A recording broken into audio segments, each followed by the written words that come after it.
अडगाव कोली गावात कावळे शिरता भंडाऱ्यात, आपण पळविले क्षणात आज्ञा त्यासी करून, अजून पर्यंत त्या ठाई कावळा येना एकही, संत जे वदतील काही खोटे होय कोठून.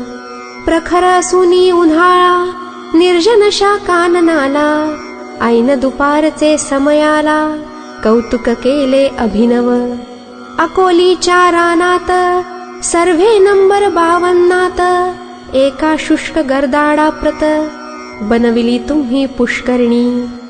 भक्त आपुला पितांबर कृपा होती त्याचे वर, तयाचाही अधिकार थोर आपण बनविला. ज्योती प्रत मिळाल्या ज्योत भेदन काही तेथे उरत, खराच पितांबर पुण्यवंत साक्षात्कारी